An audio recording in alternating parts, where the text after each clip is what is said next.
नमस्कार दोस्तों, एक बार फिर से स्वागत है हमारे YouTube channel Rajesh Rathore SSC पर, जहां आज मैं कैलेंडर पार्ट 3 लेकर आया हूं। तो चलिए, मेरा पार्ट 2 में आप लोगों को एक क्वेश्चन दिए थे। क्वेश्चन कुछ इस प्रकार था कि 2 अक्टूबर 1869 को कौन सा दिन होगा, और हमने आपसे वादा किया था कि ऐसे क्वेश्चन को आप सेकेंडों में हल कर सकते हैं, और ये जो आएगा आप कैलेंडर में मिलाइएगा तो बिल्कुल सही होगा। ठीक है, तो चलिए बात करते हैं।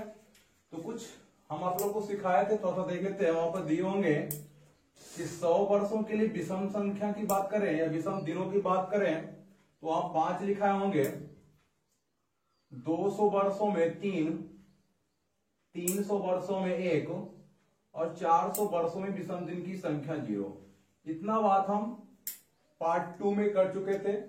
ठीक है, अब यही बात हम बोले थे कि आप इतनी चीजों को थोड़ा सा याद रखिएगा तो फटाफट इस प्रकार के क्वेश्चन को आप बना सकते हैं। तो चलिए, उम्मीद करता हूं कि आप इस क्वेश्चन को बना लिए होंगे। तो चलिए देखते हैं। अब देखिएगा प्यारे बच्चों, ये जो 1869, आप अभी फिलहाल इससे मत देखिए, आप देखिए जो मेरा है 1869। ठीक है, 1869 को आप इस प्रकार से तोड़िए कि कम से कम आपको जोड़ने या घटाने की बात आ जाए। तो हम बात करते हैं, जहां जहां मेरा 400 होगा वहां वहां दिनों की संख्या क्या आएगा, 0 आएगा। तो आप सोचिए 400 से कटने वाला को ऐसा वर्ष बताइए जो पूरा पूरी 400 से कट जाए। ठीक है, तो 4 से कौन कट जाएगा दोस्तों, 1600। तो देखिए इस प्रकार से लिखेंगे, 1600 लिख लेते हैं पहले। ठीक है, 1869 को हमने लिखा 1600। अब दोस्तों 1600 प्लस क्या लिख लें, 200, कितना हो गया 1800। ठीक है, अब क्या बच गया, 16 2 18, बच गया कितना, 69। अब देखिए दोस्तों, अगर हम यहाँ पे 69 लिखते हैं तो 69 लिखने का मतलब हुआ 69 पूरी साल, जबकि 69 में हमें जाना कहां तक है, 2 अक्टूबर तक। क्या 69 लिखना राइट है, नहीं। तो हम क्या करेंगे, यहाँ पे जो भी लिखा 69 लिखा हुआ है तो एक कम उससे लेंगे, मतलब कितना लेंगे, 68 लेंगे। ठीक है, अब देखिए बात करते हैं, 400 1600 जो है 400 पूरा पूरी कट जाएगा तो विषम दिन की संख्या कितना होगा दोस्तों, 0 होगा। प्लस 200, देखिए 200 में विषम दिनों की संख्या कितना, 3 होगा। अब बताए थे आप लोग को, 1 वर्षों में विषम दिन की संख्या 1 होती है, तो 68 वर्षों में विषम दिनों की संख्या कितना होगी, 68 होगी। बहुत अच्छा। अब ध्यान दीजिएगा दोस्तों, अगर हम 68 वर्ष तक जाएंगे तो बहुत सारे लीप ईयर आए होंगे, तो लीप ईयर में तो विषम दिनों की संख्या कितनी होती है, 2, जबकि यहां हमने लिखा कितना, 1। अभी 1 के दर से 68 वर्ष में 68 लिखे। तो लीप ईयर वर्षों की संख्या निकालने के लिए बताए थे, जितना वर्ष रहे उसमें 4 से भागा दीजिएगा, तो यहां से 17 चौका क्या होता है दोस्तों, 68। मतलब 17 वर्ष जो है ये क्या हुआ होगा, लीप वर्ष हुआ होगा। ठीक है, अब ध्यान दीजिएगा, इस प्रकार से मेरा हो गया 16 2 1868। अब हमें जाना है किसमें, 69 में। तो 69 में जाएंगे दोस्तों, तो जनवरी बताए थे, जनवरी में 3 होता है। ठीक है, फरवरी में जाएंगे क्या जाएगा, 0। फरवरी के बाद क्या होगा, मार्च, अप्रैल, मई, जून, जुलाई, अगस्त। जुलाई और अगस्त में 3 होता है। सितंबर और अक्टूबर में कितने दिन, 2 दिन। अब ये 3 और 2 जो लिखे हैं ये क्या है, आप लोग को हम पहले वीडियो में चर्चा किए थे कि महीना में 30 दिन, 7 से भागा दिएगा तो शेषफल 2 आएगा, तो 2 लिखते हैं। 31 दिन होगा, 7 से भागा देंगे तो शेषफल 3 होगा, वही 3 दिन लिखते हैं। ठीक है, आप ध्यान दीजिए, आप बताए थे जो भी दिन आए उसमें 7 से क्या करेंगे, भाग दे देंगे। तो देखिएगा दोस्तों, यहां देखते हैं, जोड़ लेते हैं, 68 और 3 कितना हो गया, 71। 71 में 17 को जोड़िएगा कितना होगा दोस्तों, 71 और 10 81, 81 में 7 जोड़िएगा कितना, 88। 88 और 3 कितना हुआ, जोड़ लीजिए 91। और 91 चूंकि आप जानते हैं 91 7 से भाग ले जाता है, 63 से 91 मतलब पूरा पूरी कर जाएगा, मतलब यहां तक कट गया पूरा पूरी। फिर से जोड़ लेते हैं, 3 2 5, 5 3 8, 8 2 10, 10 3 13, 13 3 16, 16 2 कितना, 18, 18 2 20। जब आप 20 में 7 से भाग दीजिएगा तो आपका शेषफल कितना होगा दोस्तों? 7 दूनी 14, शेषफल क्या बचा? 6 बचा। अब शेषफल 6 बचा तो करना क्या होगा? हमारा जो दिन शुरू होता है वो कहां से? सोमवार से होता है। तो 6 बचा तो सोमवार से गिनना शुरू कर दीजिए और 6 दिन तक चले जाइए। तो पहला दिन अगर मेरा सोमवार होता है, सोमवार, मंगलवार, बुधवार, बृहस्पतिवार, शुक्रवार, शनिवार। देखिए 1 2 3 4 5 6 मेरा क्या आया? शनिवार आया। क्या ऑप्शन में शनिवार है दोस्तों? बिल्कुल है। मतलब मेरा सही उत्तर क्या था? बी था। फिर से एक बार इसको समझिएगा। आप लोग को लग रहा होगा कि सर आप तो बोले सेकेंडों में हल करेंगे, इतना टाइम ले लिए। तो ये मैं बता रहा हूं आपको। करना क्या था? सीधी सी बात है। 400 से करने वाला लेते हैं 1600, 200, ठीक है। 1600 में 0, 200 में विषम दिनों की संख्या कितना? 3, 68 है तो 68, 17 को लीप ईयर होगा 17 ले लिए, ठीक है। अब करना क्या था? बच गया मेरा क्या? 69 में जनवरी से लेके अक्टूबर तक। यही बात लिखे, जनवरी से लेके अक्टूबर तक जो आया पूरा को जोड़िए, 7 से भागा दीजिए, ठीक है। अब जो अंत में शेषफल बचा, अगर 1 बचेगा तो सोमवार होगा, 2 बचेगा तो मंगलवार। इस प्रकार से मेरा शेषफल 6 बचा तो 6 में क्या आएगा? शनिवार। तो इस प्रकार के प्रश्न में हम देखें, ऐसा नहीं कि जब एक डेट आपको दिया हुआ है, जैसे आपको दिया हुआ है कि 25 जनवरी 2012 को ये दिन था, तब 5 आ गया तो 5 का मतलब ये नहीं कर लीजिएगा कि 5 का मतलब यहाँ पर शुक्रवार होगा, नहीं। इस प्रकार के क्वेश्चन में 1 का मतलब सोमवार होता है, 2 का मतलब मंगलवार होता है। अगर 0 आ गया तो आपका दिन क्या जाएगा? रविवार। तो चलिए एक प्यारा सा क्वेश्चन फिर से आपके सामने है। क्वेश्चन है, आप लिख लीजिएगा 15 अगस्त 1947 को कौन सा दिन था? तो चलिए आप लोग बनाइएगा 15 अगस्त 1947 को। चलिए देखते हैं इनका जवाब पहले आता। क्वेश्चन है मेरा 15 अगस्त 1947। चलिए आप देखिए दोस्तों, जहां तक हम बात किए कि सबसे पहले हम एक वैसा वर्ष खोजेंगे जो 400 से पूरा पूरी कट जाए, तो क्या हो जाएगा? 1600। तो 1600 प्लस लिख लेते हैं 300 प्लस यहाँ 47, 16 3 कितना? 19, 47 है तो क्या लिखेंगे इसको? 46 लिखेंगे, ठीक है दोस्तों।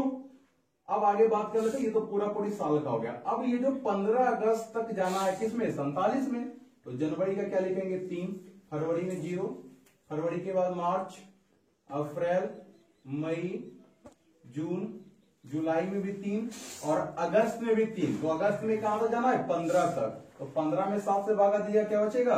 1 बचेगा। देखिए फिर से जनवरी, फरवरी, मार्च, अप्रैल, मई, जून, जुलाई और अगस्त। चलिए जोड़ लेते हैं टोटल को। सॉरी, यहाँ 1600 में विषम दिन की संख्या कितना? 0। 300 वर्षों में विषम दिन की संख्या कितना दोस्तों? 1। 46 वर्षों में विषम दिन की संख्या कितना? 46 प्लस लीप ईयर आए होंगे कुछ, कितना आया होगा? 46/4 करेंगे तो 11 चौक 44 भाग लगेगा, मतलब प्लस का 11। अब जोड़ लीजिए इसको, 46 1 47, 47 1 48 और 10 कितना? 58। अगर आप ज्यादा होशियार हैं तो 58 में 7 से भागा वहीं पर दे दीजिए। तो 58 में 7 से भागा दिएगा तो 8 कितना? 56। बच क्या गया? 2 2 3 5 5 3 8 2 10 3 13 15 3 18 और 1 19। टोटल 19 दिन आया। 19 में 7 से भागा दिएगा 14, 5 कट गया, मतलब सॉरी शेषफल क्या बचा? 5। अब 5 शेषफल बचने का मतलब क्या हुआ? 1 का मतलब सोमवार। तो सोमवार, मंगलवार, बुधवार, बृहस्पतिवार, शुक्रवार, सॉरी 1 2 3 4 5 हो गया मेरा। यहाँ क्या आया मेरा? शुक्रवार। तो 5 का मतलब शुक्रवार होता है। तो यह जो मेरा दिन होगा और कौन सा दिन होगा? तो आप कह सकते हैं, कभी कभी एग्जाम में डायरेक्ट क्वेश्चन पूछता है कि 15 अगस्त 1947 को कौन सा दिन था? आपका आंसर क्या हो जाएगा? शुक्रवार हो जाना चाहिए वहां पे। चलिए फिर से एक क्वेश्चन लेके समझते हैं, ठीक है। अगर हम क्वेश्चन ले लें 26 जनवरी 1950 को कौन सा दिन था? फिर वही बात करेंगे दोस्तों कि 1600 तक जाएंगे तो विषम दिन की संख्या कितना? 0। 16 3 कितना? 1900। 19 में 300 वर्षों में विषम दिन की संख्या कितना? 1 होगा। अब चूंकि 50 वर्ष जाना है तो हमें लिखना कितना होगा? 49। 49 वर्षों में विषम दिन की संख्या कितना? 49। और जब 49 वर्ष जाएंगे तो लीप ईयर आएंगे, 12 चौक कितना? 48। तो ये मेरा बात हो गया कहां तक? 16/3/1949 तक। अब 50 में जाना है तो चूंकि 26 जनवरी है, 50 में तो 26 जनवरी को ही जाना है ना, तो 26 जनवरी यानी 26 दिन में 7 से भाग दीजिएगा तो 7 या 21 बस कितना जाएगा 5, डायरेक्ट यहां 5 लिख लेंगे। ठीक है, अब देखिए 49 तो 7 से पूरा पूरी कट जाएगा, तो इसको क्या लेना है, तो यहाँ 12 5 17 17 कितना 18, 18/7 कीजिएगा, 7 दूनी 14, शेषफल बचा 4। तो इस हिसाब से अगर 4 आया तो आपको शायद क्या रहा होगा, गुरुवार आ रहा होगा, मतलब 4 आने का मतलब क्या जाएगा गुरुवार। तो आप इस प्रकार से प्रश्न को हल कर सकते हैं। तो देखिए ये सब जो प्रश्न हमने बनाया ये सब मेरे चुटकियों का काम है, और इससे जल्द हम बनाएंगे जब आपका प्रैक्टिस अधिक से अधिक होगा। तो उम्मीद करते हैं ये सब क्वेश्चन को प्रैक्टिस कीजिएगा। ठीक है, तो एक क्वेश्चन आपको फिर से हम इस पे देते हैं। ठीक है, आप बनाइएगा और मेरे कमेंट बॉक्स में कमेंट कीजिएगा, फिर हम इसे हल भी करेंगे। आप कमेंट जरूर करें, आपको अच्छा लगे तो अच्छा कमेंट कीजिए, बढ़िया लगे तो बढ़िया कमेंट करें। और अगर वीडियो आपको अच्छा लग रहा होगा तो प्लीज दोस्तों आप लाइक करना ना भूलें, और अधिक से अधिक अपने दोस्तों में वीडियो को फैलाएं, और चैनल को सब्सक्राइब भी करें ताकि हम वीडियो को और अच्छे बेहतर तरीके से बना सके और आप तक हम पहुंचा भी सकें। तो चलिए मेरा क्वेश्चन होगा 18 मार्च 2005, 18 मार्च 2005 को कौन सा दिन था। तो आप इस क्वेश्चन को बनाइएगा और कमेंट बॉक्स में कमेंट करके लिखिएगा। चलिए दोस्तों ठीक है, तो आगे बढ़ते हैं।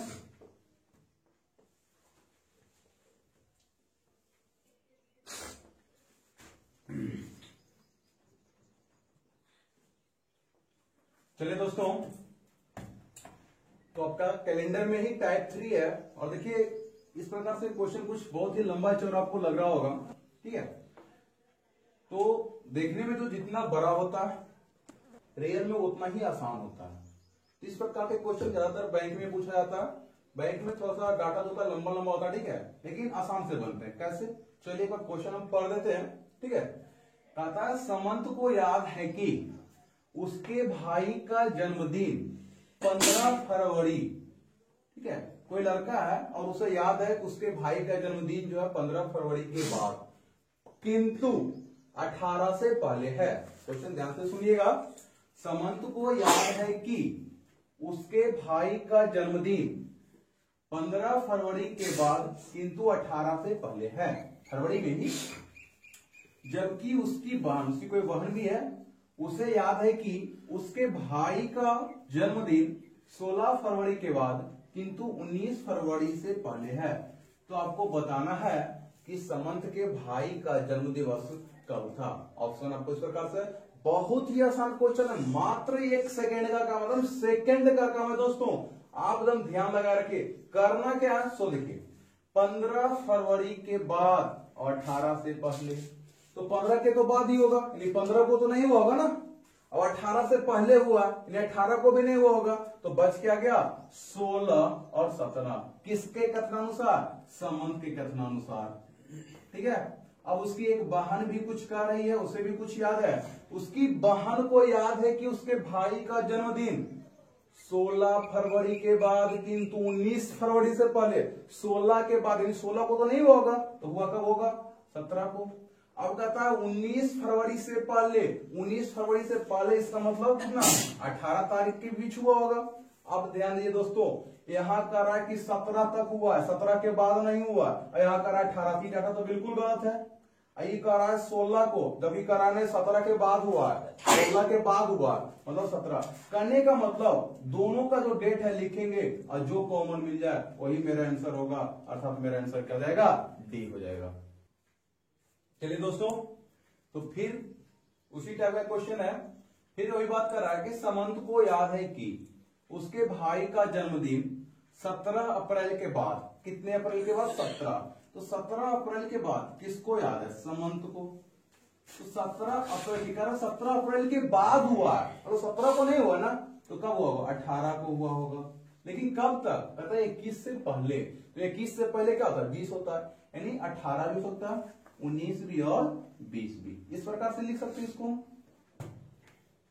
अब उसकी बहन है जो कहती है 19 अप्रैल के बाद, 19 अप्रैल के बाद मतलब क्या हुआ होगा 20 को हो सकता है, लेकिन कब तक कहता है किंतु 24 से पहले, 24 से पहले मतलब 23 तक जा सकते हैं हम। तो 20, 21, 22 और कितना 23। और हम क्या बोले दोस्तों, दोनों के कथनानुसार, दोनों के कथनानुसार जो डेट कॉमन मिल जाए वही आपका आंसर होगा।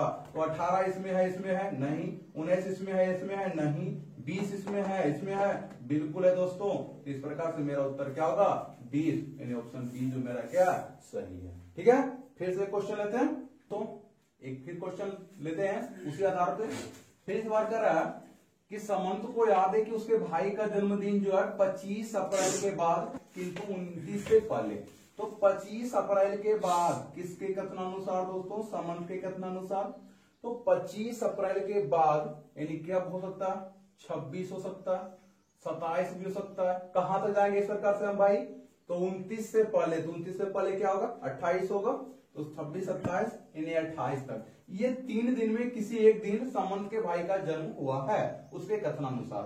फिर कहते हैं उसकी बहन को याद है कि 27 अप्रैल के बाद क्या हुआ, 27 अप्रैल के बाद। तो 27 के बाद यानी 28 ले सकते हैं, 29 ले सकते हैं। कहां तक जाएंगे भाई, तो कहता है 30 से पहले। तो 30 से पहले 29 तो ही आता है। आप देखेंगे ये दोनों में जो कॉमन होगा वही मेरा सही उत्तर होगा। तो आप लोग देख भी चुके होंगे और फटाक सा आंसर भी मार लिए होंगे। उत्तर आपका क्या हो जाएगा 28। तो इस प्रकार से इसका उत्तर हो जाएगा 28। चलिए दोस्तों, तो इस पर हम टाइप 3 जो है बहुत ही आसान क्वेश्चन, बेसिक क्वेश्चन आप देख भी रहे, इससे ज्यादा हार्ड कोई पूछता नहीं है। और जहां तक बात है कि अगर कुछ क्वेश्चन थोड़ा बहुत इस पे घुमाता भी है तो आप चिंता ना करें, आप सिर्फ वीडियो को देखते रहें और हम पे विश्वास कीजिए। और मेरा एक कैलेंडर में टॉपिक और आएगा जो पार्ट 4 होगा, ठीक है, वो भी हम आपको बताएंगे जो कि बैंकिंग और एसएससी के लिए बहुत ही इंपॉर्टेंट है। वो आपको जानना ही होगा। अगर आपको उसको जानिएगा तो 2 नंबर आपको प्लस में मिलेगा, ठीक है। और जब मेरा पार्ट 4 आ जाएगा कैलेंडर में, ठीक है, ये मेरा 3 है, पार्ट 4 आएगा, तो मेरा एक वीडियो जो होगा वो आपको प्रैक्टिस सेट की तरह होगा। लगभग हम उसमें 20 क्वेश्चन लेकर आएंगे और वो जो होगा एग्जाम में पूछा हुआ अच्छा क्वेश्चन होगा, ठीक है। तो इस पे थोड़ा सा हम बात करेंगे सेट में, इससे 1-2 क्वेश्चन और बनाएंगे, ठीक है ना। तो आप विश्वास रखिए, हम जो कदम उठाएंगे आपके लिए अच्छा ही होगा और आप अपनी दायित्व को निभाइए। अगर वीडियो अच्छा लग रहा हो तो लाइक को ठोकते रहिए, उसमें कोई कमी ना करें। और अधिक से अधिक हमारे वीडियो को अपने दोस्तों तक पहुंचाइए और चैनल को सब्सक्राइब कीजिए और बेल आइकन को दबाइए ताकि मेरा नए वीडियो का नोटिफिकेशन सबसे पहले आपको मिले। धन्यवाद।